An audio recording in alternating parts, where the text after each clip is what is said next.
What if I told you that one of the most consumed drinks in the world, something as common as a cup of coffee, once reshaped empires, dictated trade routes, provoked wars, and even influenced revolutions? It sounds exaggerated, right? But it isn't. Behind every sip of coffee lies a story of power, ambition, slavery, colonialism, and globalization. This is not just about a drink.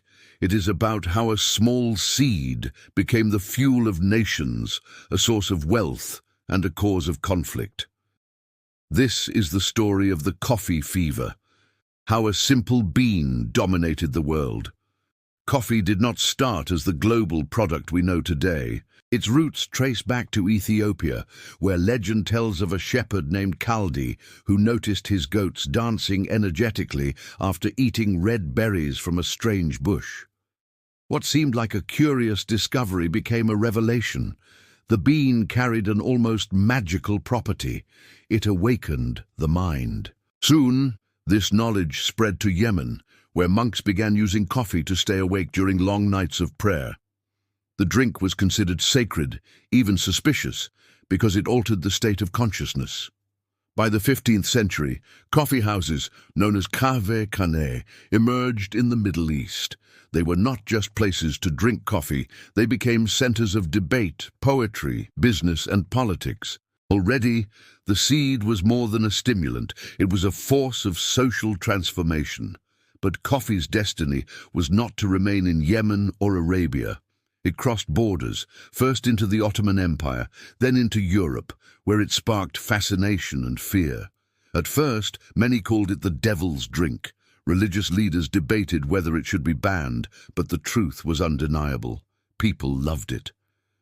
By the 17th century, coffee houses in London, Paris, and Vienna became the beating heart of cultural and economic life.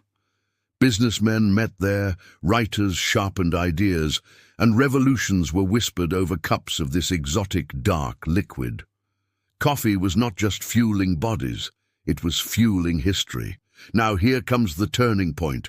Europe's demand for coffee exploded.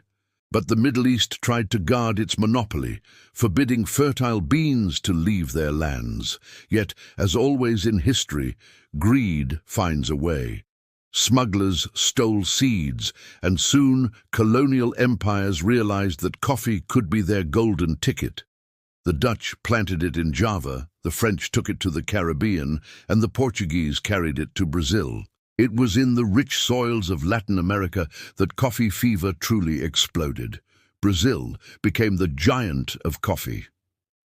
By the 19th century, it supplied more than half of the world's coffee. But behind this, wealth was a brutal reality. The expansion of coffee plantations relied on slavery. Enslaved Africans were forced into endless labor, cutting, drying, and processing beans that would end up on the tables of Europe and North America. Coffee was not just a drink anymore. It was a system of exploitation, a tool of empire, and a source of enormous inequality. Every sip carried the shadow of blood and suffering, and yet, while it enslaved millions, it also shaped nations. Coffee-funded governments paid for railways and created entire cities. In Brazil, São Paulo's rise was built on coffee wealth. In Colombia, the image of the coffee farmer became part of national identity. But this prosperity came at a cost. Entire economies became dependent on one crop. When coffee prices collapsed, countries fell into crisis. It was a dangerous addiction at the scale of nations. Consider this. In 1929, when the Great Depression hit, the global demand for coffee plummeted. Brazil had so much unsold coffee that, in desperation, the government literally burned millions of bags or dumped them into the sea. Imagine that. Destroying food while people were starving because the world market dictated its value. Coffee fever revealed its cruel side. What lifted nations could also break them. But coffee's story does not stop in the past. Even today, this bean moves billions of dollars and employs over 125 million people worldwide.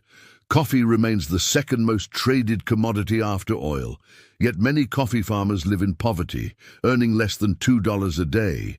Multinational corporations capture most of the profit, while those who cultivate the beans fight to survive. History repeats itself. The seed that once fueled empires still feeds inequality. Think about it. Revolutions were whispered in coffee houses. Economies were built and destroyed on its trade, and today millions of people cannot start their day without it. Coffee is not just a drink, it is proof of how something small can dominate the destiny of the world. So, what can we take away from this? First, that no commodity is ever just a product. Behind it lies power, politics, and human cost. Second, history teaches us that overdependence on a single resource can lift nations, but also enslave them. And third, the story of coffee is a warning about globalization itself. What seems like progress often hides exploitation. Next time you drink your morning coffee, remember, you are not just tasting a beverage. You are tasting centuries of ambition, conflict, and resilience, and perhaps, just perhaps, you will see the world differently, one sip at a time. If you want to uncover more hidden histories of how money, trade, and power shaped our world, don't forget to subscribe, leave a comment about what you think, and share this video. Because understanding the past is the only way to master the present.